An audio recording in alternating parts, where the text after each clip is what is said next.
South. Yeah. And although you ended up at a different place, what was it about A&M that first caught your eye? Well, it was like my first visit, kind of. I had a lot of offers from schools, but I kind of just, I got close with some of the coaches out there, and then I took the visit, and I just fell in love at first, and I committed, and then a lot of different things happened with that program, and so I just felt like it was best for me to decommit, and then ended up at Bama. And what was that conversation like with your family? Like, hey, this other situation might actually be the best one for me. Well, yeah, when I decommitted from A&M, I actually was really considering going to Texas. Okay. Yeah, one of my high school teammates and one of my good friends, he plays tight end too, and he went to Texas. Okay.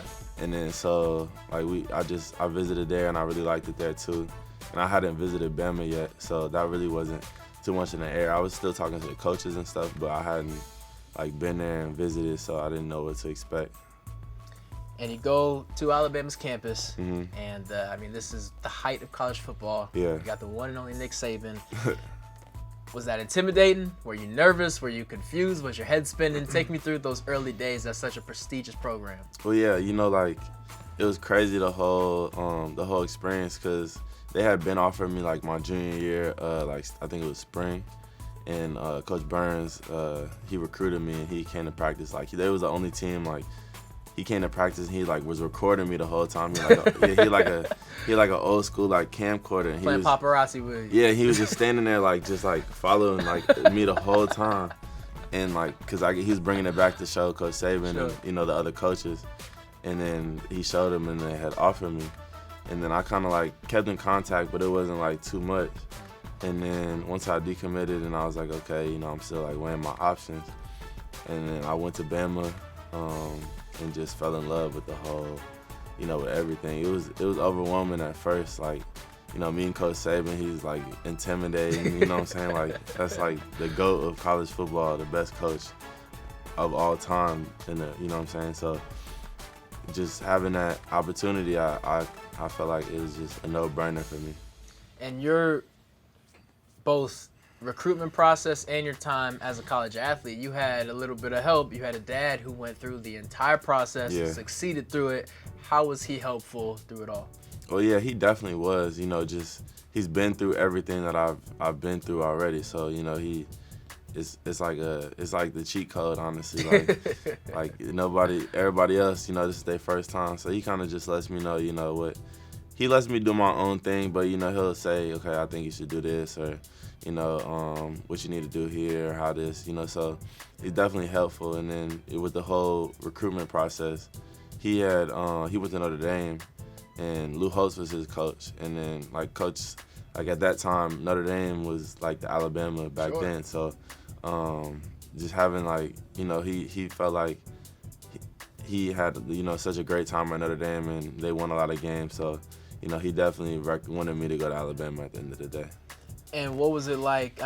You grew up in the town that your father played at and succeeded at, so naturally those comparisons were going to come. So I'm always interested to ask guys like you, what's the balance of being proud of your father and so happy to be a son, but still wanting to be your own person? Yeah, no, definitely. And the good thing of my dad, he never I didn't start playing football till 8th grade. He didn't let me I wanted to play, but he was like, no, you're not. So wait, he's like, yeah, you're not playing. Football season will come around, and I'll be like, this is a sign up to football. He's like, no, you're not playing. So I'll get mad, and then at first he's like, you're not playing until high school. I grew up playing. I was a basketball player. I hooped my whole life and played AAU, all that. So he basically was like, you're not playing until high school. I finally got him 8th grade. I was like, all right. He was like, okay, you can play. And then after that, I just fell in love with everything. And I played receiver at first, and then I got bigger, and he told me, I was like, hey, I'm gonna play receiver. He's like, no, you're gonna be too big to play receiver. And he already knew. Yeah, he already knew. And so, it was just crazy how it all worked out. So you make it to Alabama, you got your dad in your corner, you got Saban yelling at you, but what was it about your skill set? Because like you said, you had a receiver skill set in a tight end's body, or vice versa. So what was it about your skill set that was most shaped by Saban and that Alabama coaching staff?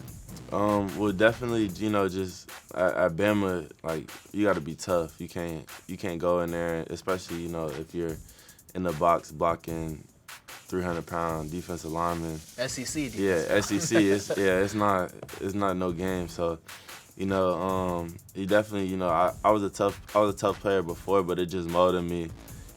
Especially at practice. Like practice, I feel like practice for us was harder than a lot of the games. So, just going against the top players and having to compete. That's all we did every day, and it just got everyone better each and every day. So just going through that definitely molded me.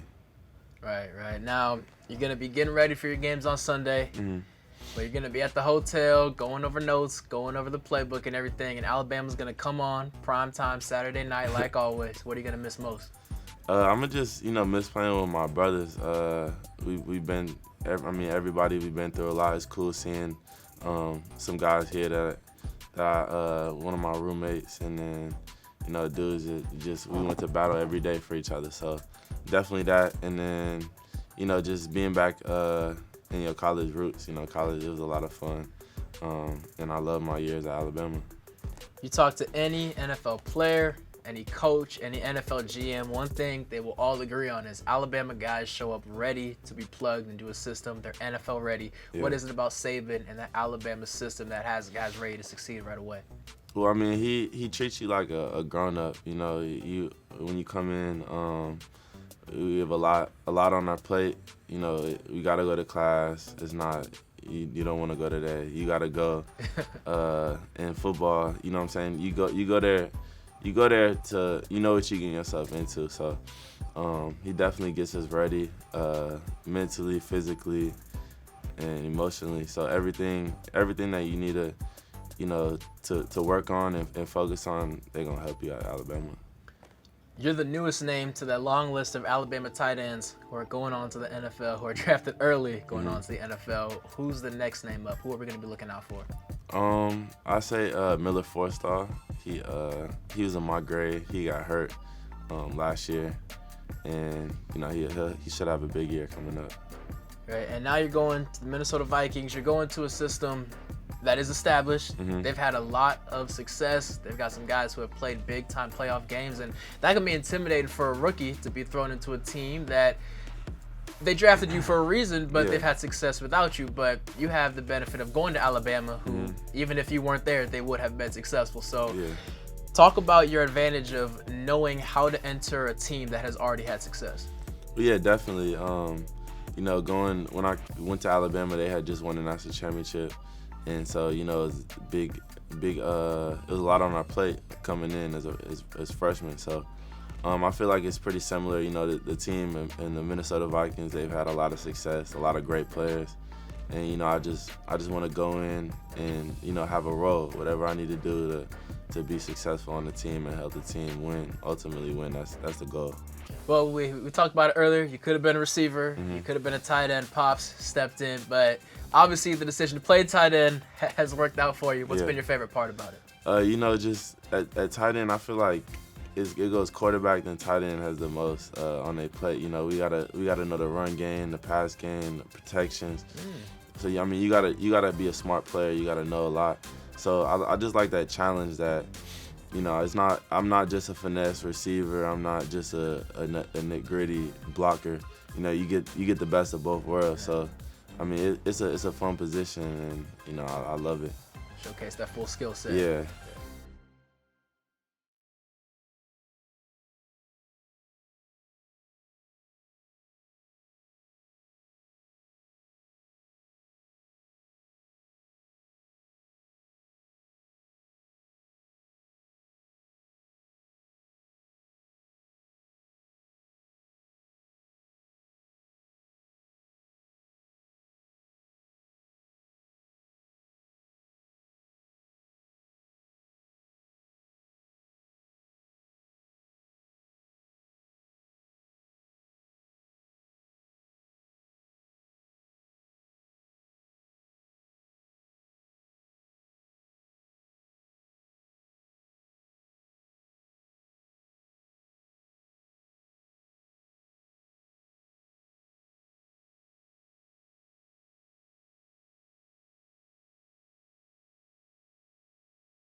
State Buckeyes. Everyone's recruitment process is different. Yeah. When did you know that was your future home? Probably after the second time I camped. A lot of people, especially with Buckeye Nation, know that my story. I came to camp the first time, and Coach Meyer loved my speed, loved a lot of the things I brought to the table, but he didn't feel like my hands were that great at the time, and he challenged me to catch 200 footballs a day for 2 weeks, then come back and camp again to try to earn the offer. And I went back and I did it. My former teammates in high school were throwing me passes. My mom, my dad, anybody was throwing me passes. I was catching passes, literally 200 footballs a day for 2 weeks, and then I came back 2 weeks later and I performed for him like as soon as I got there, and he could tell right away that I worked on my game, and he offered me on the spot. So the rest was history. After I got that challenge, I noticed how fast I got better just in that week, 2 weeks. I knew Ohio State was the best place for me to further myself completely. And if there's one thing that's consistent with guys who've played under Urban Meyer, that's what they say. He continues to challenge you every single day. How did that change you as a player and as a person? You never get complacent. I feel like that's the biggest thing, and that's the biggest downfall as an athlete or even just as a person. Coach Meyer does a great job of challenging you and your weaknesses. A lot of times you just want to focus on just getting better, but how do you get better? You got to focus on those weaknesses or those things you don't quite do that great and make them strengths. So nobody's ever perfect, but he's always big on, okay, I'm about to go work out today. What are you working on? Be more specific, driven, so then you could work on that one thing over and over again, and then before you know it, it's become a strength of yours. Not just doing things just for the sake of doing Exactly. He uses the analogy of Jason Day, the golfer. He doesn't go out there and go from his putting to his wedge to his driver. He just takes one club out there, and for 4 hours, he just consistently uses that club and tries to get better at that club just for that day. All right. Now, if you were to compare your clubs as far as your game, what is it that Urban really, really drove into you? Terry McLaurin now versus the freshman version of you. Yeah. What did he drive home that you can definitely say, I improved here as a Buckeye? Just my ball skills. I could catch the ball, but just catching it cleanly, those contested catches, I constantly worked on those just to the point ad nauseum where I was creating drills along with my other teammates to just on the jugs machine. We just didn't catch jugs because oftentimes, you're just not catching it with no opposition in front of your hand. So we would take like tackling dummies, anything to give us some type of distraction to make us better, and just consistently getting out of my routes faster. So just working on my in and out of my breaks, getting out in 2 or 3 steps. And those are 2 things I constantly worked on throughout my whole career, and I feel like they've become a lot better since I've left college and my time through Ohio State. Yeah. You played in all 54 games, but you definitely had to be patient before you were officially named a starter. Take me through those first couple years where maybe there was some frustration or maybe you stayed motivated. How did you get through that? I like that question because it's tough to go to a place like Ohio State because I was fortunate enough to be Mr. Football in my state, so deemed the best football player in my state. And Indiana's got some in good Indiana, football. yes, exactly. And but when you come to Ohio State, everybody was the best in their area or their state. So you got to try to find that edge, and you got to learn how to practice. You got to learn how to study. Also with school, you got to learn how to manage that as well. So there was a lot to learn, but waiting my time was tough because I'm a competitor and I wanted to compete early, but I was just willing to do whatever it took. So when I got my chance to just get on special teams, I ran with it. So I wanted to own that, and then until it was time for me to play receiver, and I just kept working on my game, taking scout team real serious. So those things really helped me be developed and ready for my time at receiver. And if there's one thing that you always hear from any NFL program, it's special teams is how you make your way on the field. It sounds like you got one heck of an advantage with 3 years of experience out there making plays. Oh, most definitely. I feel like it's a strength of my game.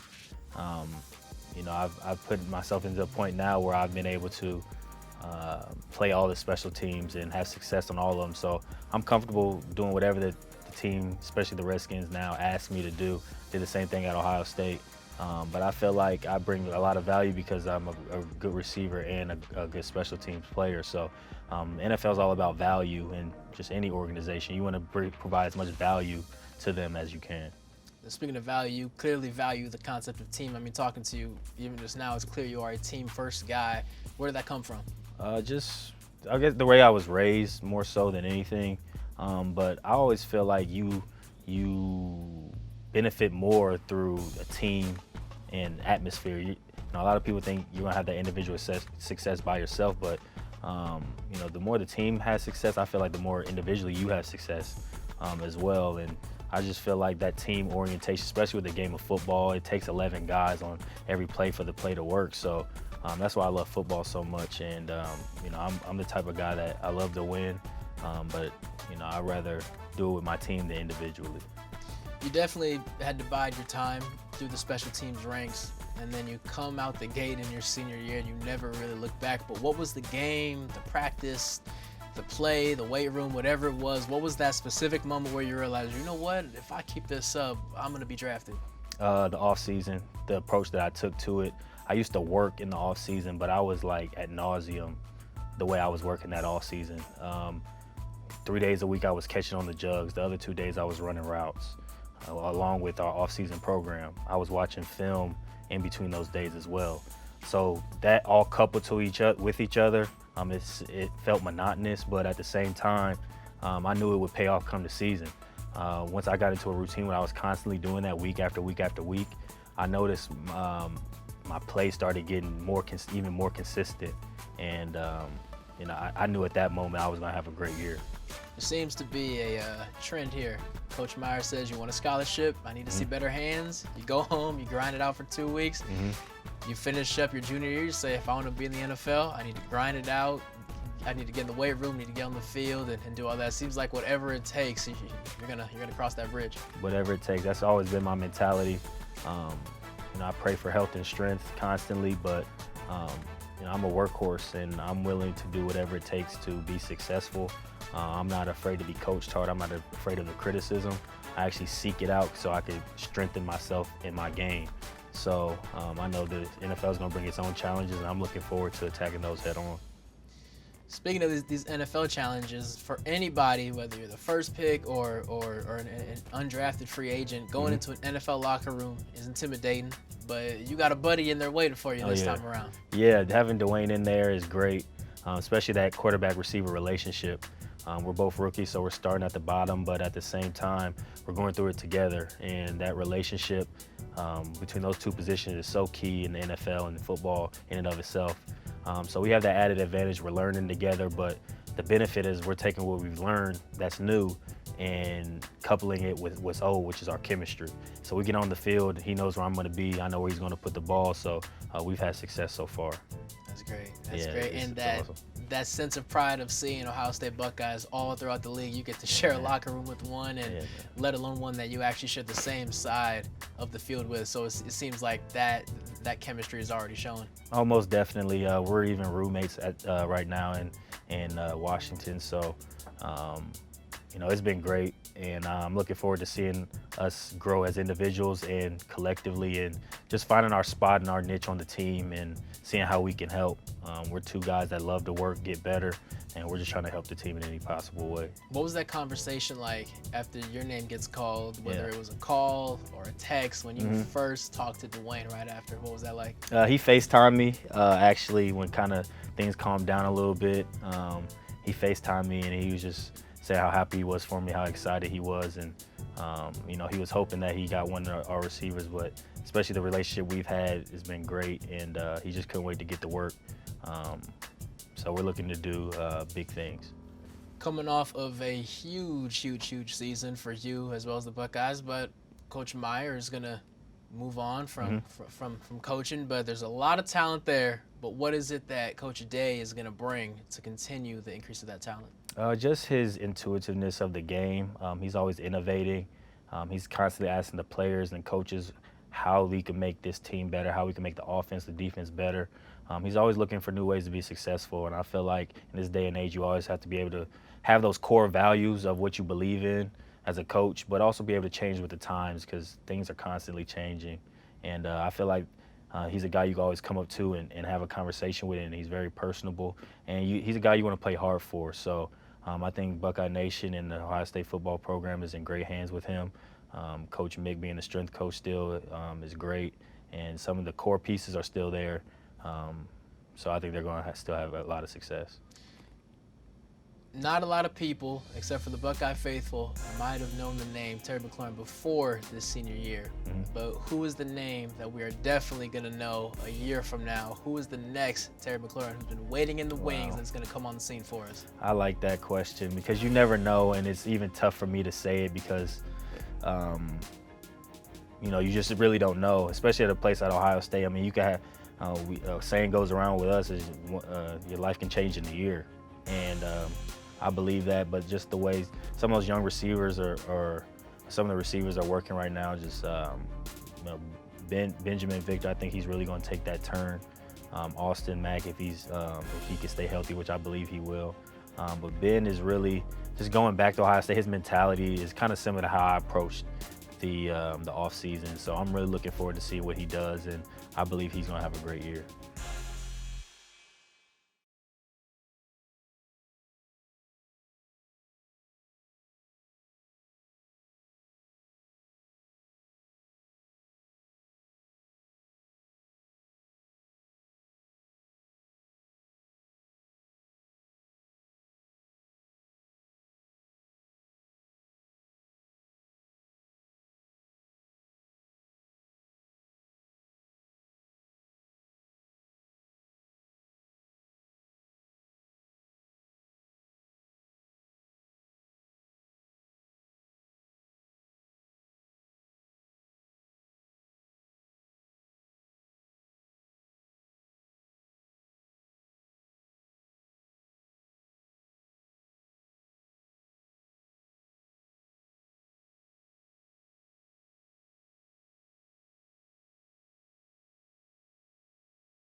It's annoying to even listen to him talk trash to somebody else. It's awful. Biggest trash talker. Biggest trash talker I face would have to be West Virginia's whole defense. They talk trash, but I mean, I like to talk trash too. That's why I wear a mouthpiece. On my team, Jalen Young, by far. I've kind of faced a lot. Christian Wilkins, every day in practice, he just talk crap, and so it'd be fun to get him back at times. Everybody on OU. Jalen Samuels, J-Sam from the Steelers. He talks more, you guys know the word, than anyone I've ever been around. And it's funny because it's not his personality really, like off the field, but when he gets on that field, he's a straight gamer. Dante Jackson, LSU. Justin Lane was one of them when I was playing him. Me and him are actually good friends now, but at the time that was a heated battle. I talk a lot of trash, but I say Jonathan Abram from Mississippi State. He talk a lot. Jonathan Abram, Mississippi State. I'll go with my own teammate. I'll probably say Johnny Dixon. Because when he gets fired up, you know, he like to talk trash. Oh my God. Biggest trash talker of all time. Not even just that I face, of all time. Tony Brown. Faced quite a few, but if you talk trash, I talk trash back, and I end up shutting them up, so.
So you had one of the wildest months ever after going the majority of high school unnoticed, although you had the talent. That last month, everyone's trying to kick down your door. Take me through that chaos. Well, it was crazy because you go from nothing to like 10 calls a day from like media to coaches and like everything like at once. It got to the point where like it was hard to kind of keep up. And then I was still in school and things like that. I was playing sports. I was playing basketball at the time. A lot of teams was coming to watch me practice and playing games and things like that. So, I mean, it was a good feeling just because I was finally getting recognized. That was probably like the biggest thing out of it all. But it was definitely a dope experience. Through that chaos, you know, like you said, you're on the phone with a different coach every night. Bunch of schools come to watch you play basketball just to see you in person. What was it about Alabama that you found a calm within all that chaos? It was a lot of things. I mean, if you ask people, like from since 7th grade, I was always saying like I was gonna go there, not even like believing that it'll actually be true. And then I eventually end up going there. When I got the call, and they had me like come up for the official visit, it was different than all the other teams I was talking to and the coaches. Not a lot of teams like when they heard I was going to Alabama, they was trying to like literally made presentations of like, this is why you shouldn't go to Alabama. Like, this is like, you're not gonna play here, like all this other kind of stuff. And when I actually went to Bama, like, they didn't talk about no other teams. They were just talking about like, all right, what can we do to better you as a man and help you get a degree and things like that. Like, we didn't even so much talk about football. And that was the thing that kind of like sold me the most. Yeah, you kind of touched on it there. When you're Alabama, no matter who you play, every team is going to give you their very best effort, you know? And It's like you said, when you were there, it's like, yeah, we're Alabama. We don't really care about anybody else. So how did that mold your mindset as a football player? It molded me to just pay attention to the task at hand, to the little details. It helped me like be where my feet are. That's kind of like a saying that we say. And just focus on other things, whether it's school, becoming a better person and things like that. But then obviously football, perfecting my craft, being a gym rat and things like that. It just helped me elevate my game to the next level. Sure. Going back to high school, before that last month of chaos took place, were there any thoughts in your mind that maybe football won't be in my future? I had like some like lower schools, like Division II schools, a couple of them. I was like, well, maybe I might get this a try, you know what I'm saying? Later, it wasn't like no full scholarship and nothing like that, so I was like, I don't know how this is gonna work. So I was kind of thinking that like, well, maybe it's not, but then I was also, like I said, it was in basketball season, so I was kind of just like, all right, let me focus on this. And that kind of kept my mind away from like, all right, not being recruited and things like that. So when it all flooded in, it was just like a surreal feeling. And to go from that original feeling of maybe I'll go D2, maybe I'll go to a smaller school, fast forward 6 months, you're putting on shoulder pads, about to go out for a training camp for the school that you dreamed of playing for. What was that first week of summer camp like? I mean, it's such a transition for you in such a short amount of time. I mean, I came in light too. I came in at like 195. So, I mean, I put on like 30 pounds when I was there. But it was just like, I was coming in and it was like, all right, I already had a chip on my shoulder. Like, all right, I was a no star until I got the Alabama offer. Then I got 3 stars.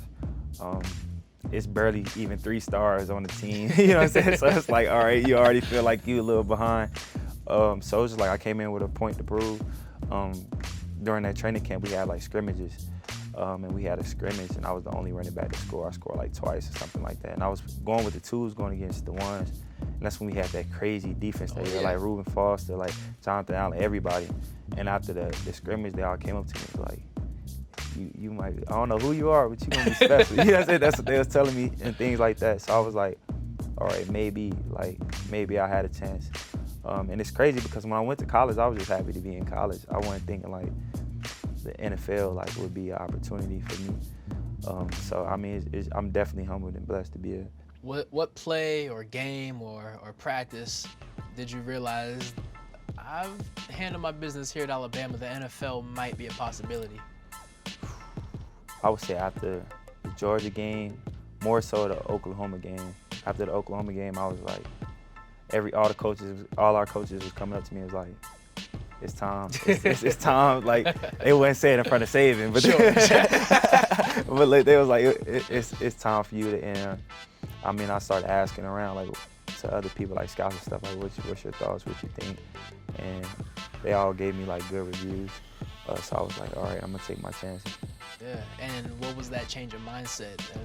Originally, you know, you're an Alabama player, you got to bring it every single day, but there has to be just a little extra juice that comes when you realize I'm playing for the future now. Yeah, so when you go into that, like, training mode, it's different because you're training harder than you ever have.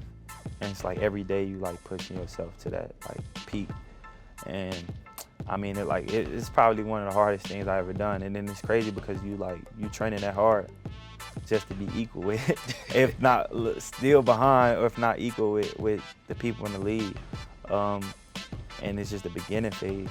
So it's like, all right, I'm getting here, I'm pushing myself here, but it's like I gotta push it to that next level. So right now I'm like trying to find what that next level is, while still trying to get acclimated with learning the playbook and things like that. And in a Saban system, you're as close to NFL already as anybody. I mean, one thing that anybody can agree on is when Alabama cats come in, they can be tossed in right away because they've seen it all, they've done it all. What is it that Nick Saban does to prepare you and other Crimson Tide players for the next level? I would definitely say it's the way he coaches us. He expects your best every day. We practice hard every day. He don't want you to race the rep or nothing, like everything. And then the details, he's so like defined with everything, paying attention to the little things, coming in and being a professional each day, whether it's studying the plays, working out, all that kind of things, being on time, and then just being a good teammate. I mean, he kind of prepares you for all that. I mean, in playing at Alabama in the SEC, we playing in the biggest games every year. We're on TV every year. We get all the national media and stuff like that. So you got to kind of get trained for all of that. We even have like media classes and money management classes that he takes you through as a freshman. So he prepares people. He definitely prepares people. And in the college schemes, our college schemes is kind of how we run it in the pros right now. It seems like coming out of Alabama, you have a leg up on any other rookie as far as the preparation both on and off the field, like you said, money management, and also the fact that you're playing the best of the best every single day. Yeah, most definitely. That's great. So iron sharpens iron. You got some of the best offensive guys going up against some of the best defensive guys all spring, all camp. What is that practice atmosphere like? Brutal? Practice be harder than the games. Practice honestly be hard in games. People don't believe it, but the way we practice, like when we go ones versus the ones, or even sometimes ones versus twos, like you feel it. You know what I'm saying? Still facing some NFL guys on the twos. You feel it. Like you go into the game and be like, oh, the game's slow. Like I done left a lot of games where I'm like, it didn't even feel like I was in a game. Like I didn't have no bruises. I just felt like I was conditioning. You know what I'm saying? Like literally. Yeah. But at practice, like that's when you get into the grind. And what is it that Saban does to put that mindset in you guys that this is not just practice, this is a championship every single day in order to get to the actual championship? I mean, when he preach certain things, everything that he talk about, he has like examples of. I mean, he has examples of teams where like, all right, they fell short, or if teams were like, all right, they needed to bump their head and lose a game before they got back on track. And he always teaches like, don't leave it up to anybody to judge you. Like, take destiny and grab it by his throat and things like that.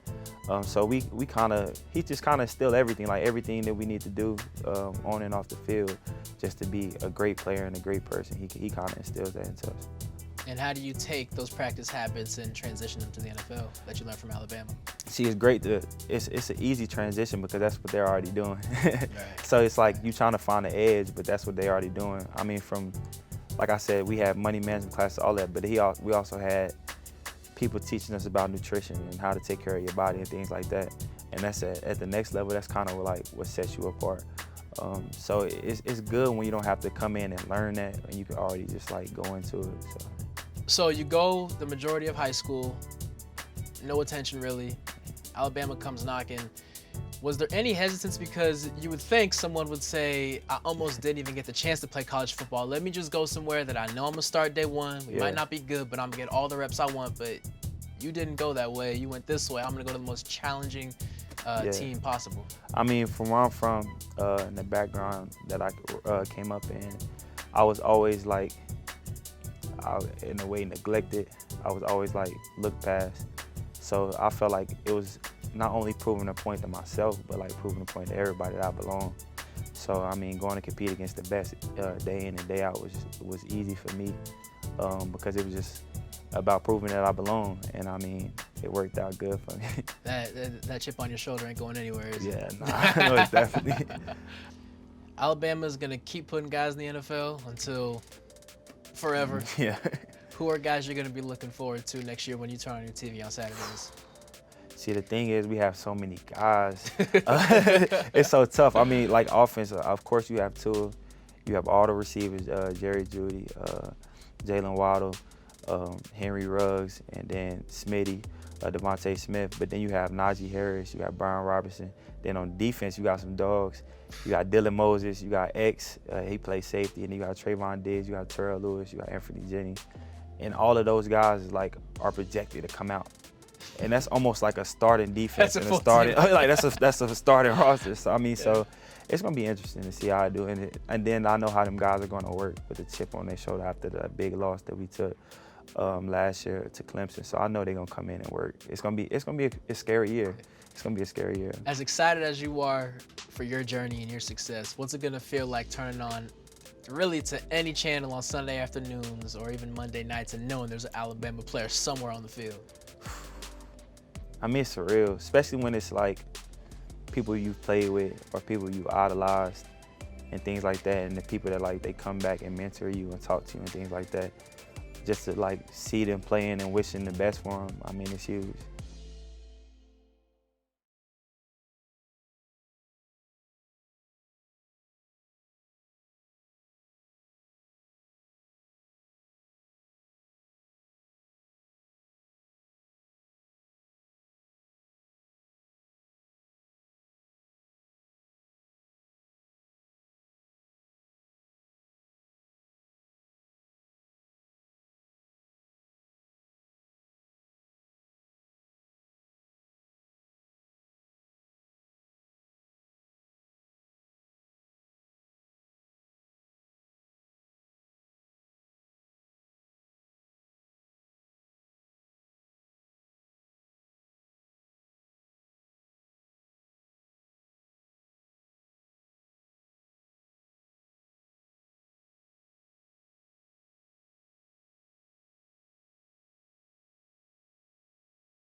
Your path to Auburn was a little different, but at first we'll go back to high school. What made your first home the right choice? It was 90 miles from the front door. And I mean, that was like a big thing for me because it came down to Baylor and Oregon. That's when Mariota had won the Heisman and Oregon was Oregon. But at the same time, you know, Baylor was right down the road, close to home. They had won back-to-back Big 12 championships. So I was like, it's kind of a no-brainer just to go to Waco and be with Coach Briles and, you know, be a part of the Baylor Bears. And, you know, I loved my time there. And then you were able to get on the field, get your feet wet a little bit, but what some would say you took a step backwards to later take a step forward. So through that process, what is your mindset? Is there doubt? How did you stay motivated? How did you stay confident? It kind of like at first, like I was like, okay, I don't really know how this is gonna go, but it ultimately, like it ended up being the best thing for me because I actually like looked at football in a different perspective after that. You know, I just took it a little bit more seriously just because I knew like I was sitting there for the entire fall of 16 watching games on, you know, on Saturday. So I just took a different approach once I decided to go to Auburn in 2017. So it was, you know, it was hard. It was challenging at times, but I had to be like really disciplined to kind of, you know, navigate through that entire time. But it was really beneficial. So the original commitment to Baylor was because of the proximity to home. Auburn is not close to home. So Right. what were those conversations like with your family? Yeah, I mean, it was, you know, it was tough leaving home because I'm a big guy that, you know, is all about family, and you know, going that far was tough. But at the same time, I looked at it differently, and it was kind of just a business decision. And I think, you know, Auburn's one of those places that this is my opinion, but I feel like Auburn has the talent to really play with anybody. You just kind of have to have those certain pieces to the puzzle. And, you know, I kind of just thought I was the missing piece. And, you know, I think 2017, you know, we beat both teams that played in the national championship and beat them well. And, you know, we lost to Georgia in the SEC championship, but, you know, ultimately I wouldn't change a thing. Take me back to that 2017 season when everything is clicking, when you just feel on top of the world, unbeatable. What's the locker room like? What's campus like? I mean, those are magical moments that very few teams get to experience. Oh, yeah. I mean, whenever you beat two #1 teams in a 3-week span with Georgia and then winning the Iron Bowl, you know, at home, it's pretty special. And like you said, like not a lot of people get to experience something like that in college. So it was just really cool. I mean, the whole town of Auburn just kind of, you know, the world kind of revolves around Auburn University, and especially when the football team's doing really, really well. It's really cool, and that's what makes, in my opinion, Auburn really unique, is that everybody kind of knows everybody, and everybody's, you know, cheering for, you know, everybody, and, you know, just there's no, you know, like for instance, the baseball team, the basketball team, the girls soccer team, like everybody was so supportive of us. But on the same side of that, like we're so supportive of them too. So I think that's something that makes Auburn really unique. Yeah, that bond among teammates is pretty natural. You know, you spend countless hours together, but to have that bond amongst other sports, that seems fairly unique to just a few schools. Yeah. So what is it about that community that just breeds people who just want to support everyone who wears the same colors? I just think it's like it's kind of cliche to say, but the Auburn family or whatever, and it's actually like a real thing. When you have, you know, Charles Barkley on TNT, you know, during March Madness this year, you know, he's decked out and all this Auburn stuff. Like, you know, he doesn't have to do that, but he's proud that he went to Auburn, and I'm proud that I went to Auburn, and so is every other alumni that's been there and graduated from there. So it's kind of just the culture of it, and it's, like I said, it's something that's really unique. Playing in the SEC, you're going up against the toughest defenses week in and week out. Every single team, you look at that corner, he'll be a first-round pick. You look at that safety, he'll be a Pro Bowler. How does that prepare you for the next level? Oh, I think I mean, as much as college football can prepare you for the NFL, I think the SEC does it, especially the SEC West. And at a place like Auburn, you're in the West, but you're going to play Georgia every year, and you're probably going to play, you know, one of the top, out of conference teams in the country. You know, my 2 years were Clemson and then Washington. Right. So you're gonna play, you know, great teams every single week, and it's, you know, you can kind of correlate that to the NFL, where, you know, you're always playing somebody has great players on the field. So I think collectively, like, that was like one of the best things about playing at Auburn. Your ups, your downs, your good moments, your moments of uncertainty. What was the moment, the play, the practice, the game where you said, I might have an NFL future? Oh, I don't know. I don't know at all. That's a hard question. I mean, you like to think, like, as a kid growing up that, you know, you make a good play and you think, okay, maybe I'll have a shot. Yeah. And I think, like, for me, and I can probably speak for Drew Lock too, just because I'm, you know, we're the same age. We went to the Elite 11 together, and I think, like, the Elite 11 is same with Kyler Murray, Josh Rosen, Sam Darnold. We were all in that class together, and you know, I think you can start to kind of get an idea, like, then of, okay, like, these are the top guys in the country. Like, maybe, you know, maybe I have a shot. There's a lot of work that's, you know, still has to be done at that point, obviously. But I mean, I think it gives you, you know, a little bit of, you know, of a confidence booster, you know, at that age to see that and to hopefully make your dreams come true. You talk about the bond amongst quarterbacks despite what team you actually play for, and now you look across the league, there's Auburn guys everywhere. What's it going to be like seeing your former brothers now lined up across from you, or watching the game on Sundays, seeing how many Auburn guys are out there making plays? Oh, it's going to be awesome. I'm obviously, you know, close with a lot of guys I've played with, and, you know, I'm big fans of Deshaun Davis, Dontavius Russell, and Jamel Dean, and, you know, all these guys. And that's, you know, we're going to have 2-3 first rounders next year, you know, come out of Auburn. So, or at least I hope so. And so, you know, I'm a big fan of those guys, and I always will be, you know, but I mean, if I'm playing them, I'm not a fan of them that day. But after that, I will be. So, it'll be fun. You say 2 or 3 first rounders. I think you might be selling it short. You guys are locked and loaded for next year. So who do we need to be looking out for? I don't want to name any names, but I mean, our defensive line's pretty dang good. Pretty dang good. We got some guys on the offensive line that are really talented. Auburn's one of those teams, again, every year that we have a lot of talent, and it's just a matter of, you know, them putting the pieces together and making it all work. So I'll be anxious to watch them this year. I'm excited for them, but it'll be fun. And it's not just that you guys send guys to the league; they have success a lot of times very early. So what is it about practicing? Is it iron sharpens iron? What is it that guys can succeed right away coming out of Auburn? I think it's the mindset, because, you know, I will say this: Coach Malzahn and his staff, they do a really good job of bringing in really good people to Auburn, and, you know, they'll ask us, like, on recruiting visits and official visits where we host, you know, guys and stuff like that. Hey, is this kid, you know, is he a good dude? Is this somebody you want to hang out with? And if we say no, like, they don't talk to him. So I've always really appreciated that, you know, about them, and I think that just goes along with, they have a good personality, they're humble, and they like to work hard. And if you work hard, then more than not, then things are going to work out for you. So I think that's kind of why.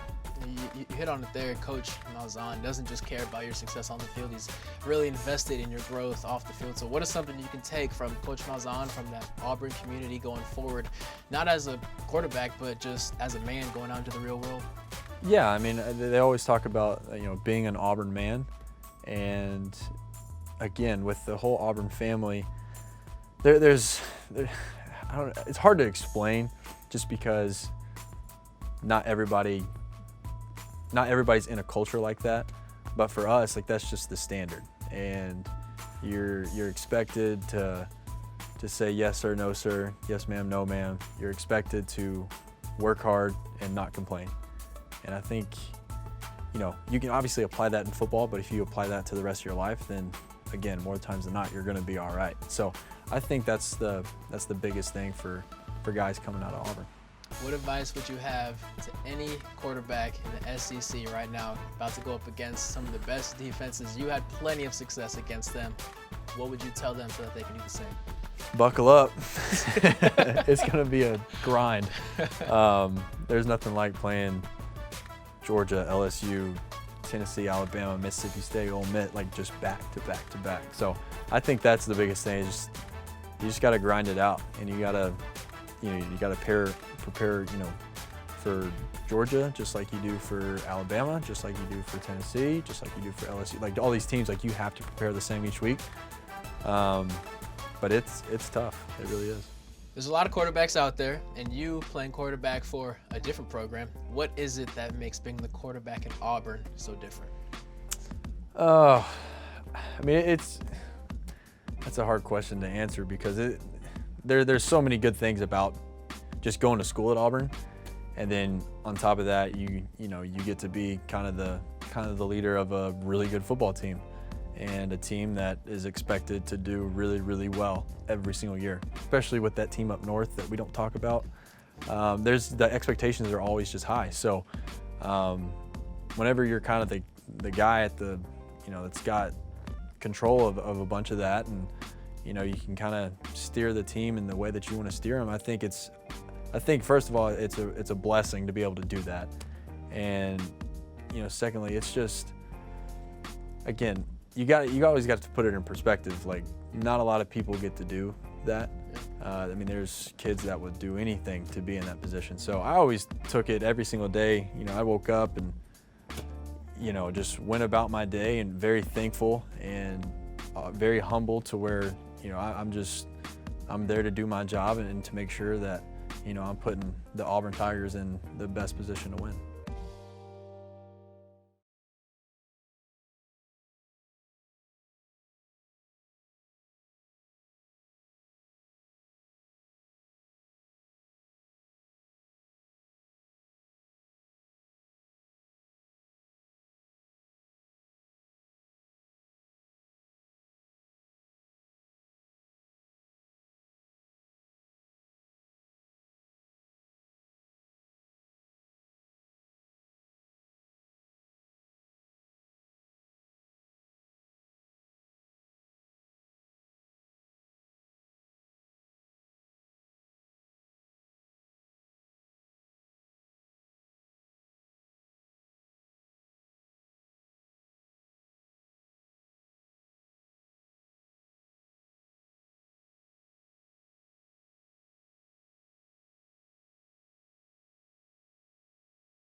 Northern Illinois, because it's cold. Ooh. Hardest place to play in the Big 12, West Virginia easily. Their fans, it's incredible, like the atmosphere. I mean, it's hard to play just because it's so hard to hear, but I love that kind of atmosphere. Ooh, Georgia. Georgia be rocking. They fans are crazy. Like, it ain't no dull moment out there ever. I think Washington. Oh, Washington Huskies for sure.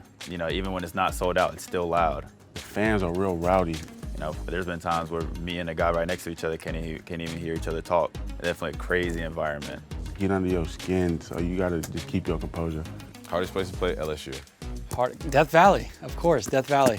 LSU. I definitely had to say LSU. LSU by far. When I played at LSU, it was pretty rocky there. It was hot. It was a little hard to breathe. You got those fans drawing down on you. They're just loud and obnoxious fans. Just the fans were going crazy, and that whole team is a whole bunch of trash talkers, so. Especially when it's LSU and Alabama. It's a crazy, crazy crowd, and they get real riled up. When we get the crowd rocking, they show up regardless. It's an unbelievable atmosphere. West Virginia, because they allow alcohol.